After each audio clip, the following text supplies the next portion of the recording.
Hello বন্ধুরা, আসসালামু আলাইকুম। তো আপনাদের সাথে আজকে শেয়ার করব আমার দীর্ঘ ৮ থেকে ১০ বছর পর যাচ্ছে গ্রামের বাড়িতে, এবং যেখানে যাচ্ছি সেখানে আমার প্রায় ৮ থেকে ১০ বছর আগে যাওয়া হয়েছে। তো আমরা পরিবার সহ যাচ্ছি। আমি, মিশকাতের আম্মু, মিশকাত, সাফিন, অর্থাৎ ৪ জন।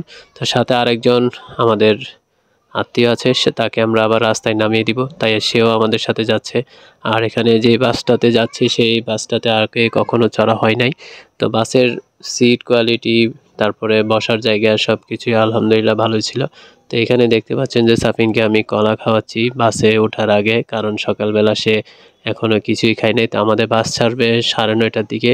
তো আমি তখন 9টার দিকে ওকে বাসের বাইরেই দাঁড়া করিয়ে কলা খাওয়াচ্ছিলাম। তো খাওয়ানোর পর একটা সময় দেখা গেল বাসওয়ালা বললো যে বাস ছাড়বে। তো ওরা জানলার পাশে বসছে, মা ছেলে জানলা দিয়ে দেখতেছে। তো শুরুর দিকে একটু ভালোই লাগে, কারণ বাস জার্নি কিন্তু একটা লং জার্নির মতো, তো দীর্ঘ সময় থাকতে হয়। এখানে দেখতে পাচ্ছেন যে ওই ছেলেটা আর মিশকাত এখানে বসে আছে। মূলত এখানে একটা সিট ছিল আর মিশকাতকে বসানো হয়েছে ওই সিটে। যে যাত্রী আছে সে যাত্রী এখনও ওঠে নাই। তো আমরা যাত্রাপথে এই দুইটা জিনিস নিয়েছি, কলা এবং বন। আর পানিটা নিয়েছিলাম, এটা তো অবশ্যই একটা বাধ্যতামূলক একটা আইটেম, এটা লাগেই। তো বাসের মধ্যে একটা জিনিস খেয়াল করলাম, সিট একদম সবগুলাই খালি, কারণ ওরা যে টিকিট কাউন্টারে টিকিট কাটে বেশ কয়েকটাই কেটেছে, আর অধিকাংশ টিকিটই ওরা পরবর্তীতে আরও কয়েকটা জায়গায় বাস থামিয়ে থামিয়ে তারপরে এই টিকিট এবং সিটগুলা ফিল আপ করেছে। তো পরবর্তীতে দেখা গেল যে মিশকাত যে সিটে বসেছিল সেই সিটের যাত্রী উঠে গেছে। এখন একটা লং জার্নি, অর্থাৎ আমরা প্রায় আধা ঘন্টা 1 ঘন্টার মতো জার্নি করেই ফেলেছি, এবং এই জায়গাটাতে এসে দেখা গেল যে বাস প্রায় অর্ধেকের মতো ভরে গেছে, কিন্তু বাস পরিপূর্ণভাবে একবারও ফিল আপ করতে পারে নাই। তো যাত্রাপথে প্রায় 1টার দিকে ওরা এই হোটেলে নামে। তো এই হোটেলের অবস্থা দেখে আমার ভালোই লাগছে, খুব সুন্দর নিরিবিলি জায়গার মতোই ছিল। কিন্তু ভিতরে গিয়ে দেখি যে পরিবেশ পরিস্থিতি আরও ভালো, কিন্তু দামের যে বাহার সেটা দিয়ে দেখে মনে হলো ওরা 100 টাকার যে বিল আসার কথা সেটাতে 250 টাকা, আর যেখানে আপনার 150 টাকা আসবে সেটা 300 350 টাকা এরকম বিল করে রাখছে।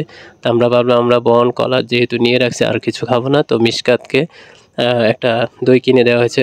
তারপরও দেখা গেল মিশকাতের আম্মু বলছে পেটিস খাবে, তাই পেটিস নিলাম আর রং চা নিলাম, কিন্তু রং চাটা শেষ পর্যন্ত আমাকেই খেতে হলো। কি বলে গন্ধ করছে, আসলে এটা একটা মশলা চা ছিল।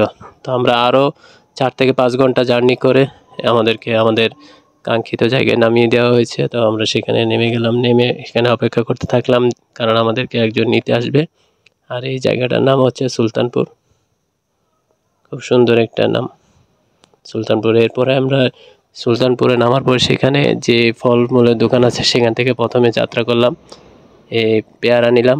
তো পেয়ারা নেওয়ার আগে বলে রাখি, আমরা যখন বাসে উঠছি তারপরে সেখানে দেখা গেল একজন কমলা বিক্রেতা উঠছিল, তো তার থেকে আমরা আবার 200 টাকার কমলা নিয়েছিলাম।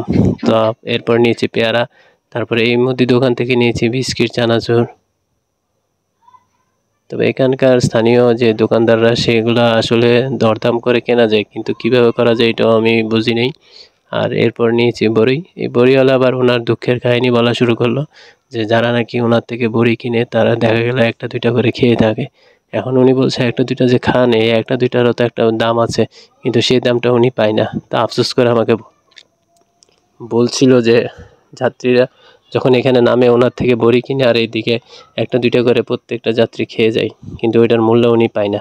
তো আমরা এখনও অপেক্ষায় করছি শেষ বিকালের দিকে। তো যে আসার কথা সে এই তো এসে গেল, এবং সে কে এবং আমরা কার বাড়িতে যাচ্ছি, কোথায় যাচ্ছি, কেন যাচ্ছি সেটা জানতে পারবেন পরবর্তী ভিডিওতে। তো সাফিন তখনও কান্না করছিল, কারণ সারাদিন ধরে ওর খাওয়া হয় নাই। তো শেষ পর্যন্ত উনি আমার কাছে দিয়ে তারপরে সিএনজি আনতে গেল। তো সিএনজি উনি ভাড়া করেছে, তো ভাড়া করে আনার পর আমরা উঠে গেলাম। তো এরপরে বাড়ির দিকে রওনা দিলাম। তো বাড়িতে পৌঁছার পর কী হলো, কী করলাম সেটা আসবে পরবর্তীতে ভিডিওতে। তো দেখা হবে নতুন কোনো ভিডিওতে। ততদিন ভালো থাকবেন, সুস্থ থাকবেন, আল্লাহ হাফেজ।